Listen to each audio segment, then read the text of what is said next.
As you can see, I've now fitted the floor. I've installed the water tank, which is underneath the car, and I've got the 2 screws that hold the water tank in. I'll probably drop a bit of black paint on those before I put the main tub of the car onto the chassis. And having had a quick look, I think I may need to just paint these with a little bit of enamel paint because they do appear to be visible from under the seat. So I'll get on with that, and the next task basically is to fit the tub. When I did the test fit yesterday of the bonnet, one of the things I found was it was very tight on this particular fitting, which I've removed because I've made a modification. And what I realised, and it's quite evident, I'll just use this, is that I've levelled this against the top of this chassis rail. But in reality, there's another millimetre, which you can, I'll just zoom in and see if we can see that. I think I'm at the full extent of zoom. But you can see this little lip running along here. So in fact, I'm a millimetre short. So I've been out in the garage, and what I've done is I've made a little packing piece. Not sure whether we can see that. So I've made this little packing piece which will go under the bracket and we'll raise it by a millimetre. And hopefully that will mean that the bonnet catch works without any issues. I've now fitted a little packing piece. It's not that easy to notice, but you can probably just see a line. So this is now this component. Let me get that out. So this component is now sitting a millimetre higher than it was, and hopefully I shouldn't have any problems with this bonnet catch anymore. So the next thing I'm going to do is look at the water pipes underneath the car, and I'll get back to you on those. So I'll put these 2 pipes in, you can see here. I call them water pipes, I'm not sure, given the fact they go in the engine, whether they're not oil cooler pipes. So I bent those 2 the other day, and I've now fitted those. You can see one goes into the side and the other one goes into the back of the, let's call it the oil cooler, because that's probably what it is. So the next thing to be doing is to be fitting the tub, and that's what I'm going to get on with now.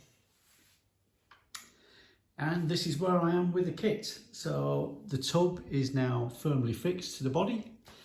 As you can see, this little bracket here that I said I was having problems with, that's fine now, that fits in nicely. Car's looking quite nice. If I just spin that around,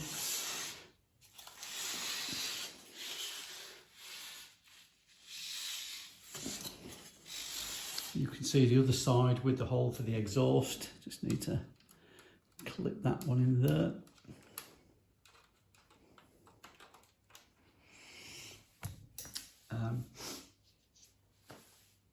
As you can see, I fitted the windscreen, and basically now it's more finishing off. So I've got the exhaust to resolve and sort out. I've got to fit the seats, the steering wheel, and there's a whole number of bits and pieces, brake rods and things like that I've got to fix on the bottom of the car. But that's the next step really, sort the exhaust out and then fit all of the connecting rods underneath the car, not least of which is the steering. So I'll get back to you when I've resolved those issues. So here I am back again. Yesterday I spent some time making a new steering arm.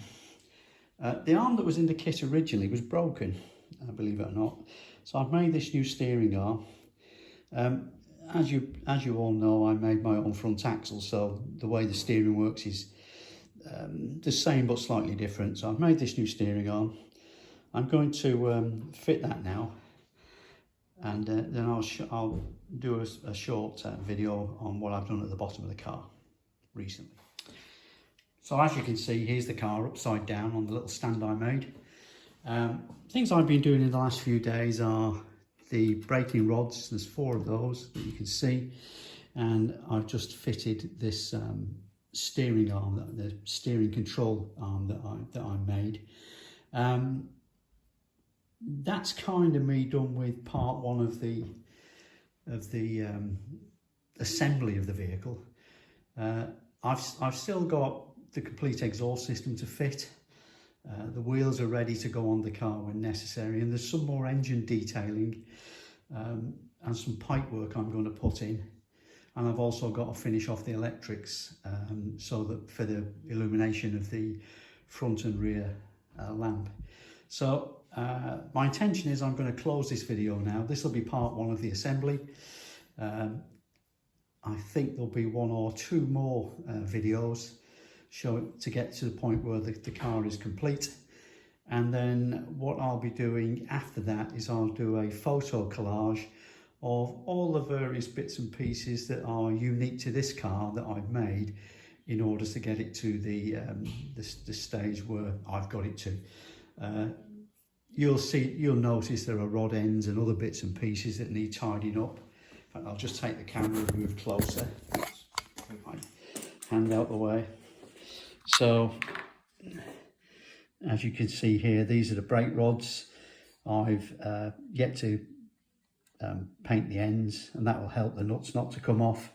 I've got a similar thing where they join onto the operating mechanism, and I've got, as you can see on the steering arm that I've made, I've got a bit of tidying up to do there and there, and there's quite a bit of minor damage that's happened to the paintwork, and I'll kind of redress all of that when the car is finished, and I'll turn it over and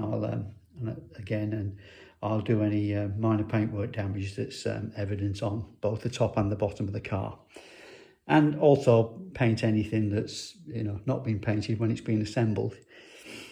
So watch this space.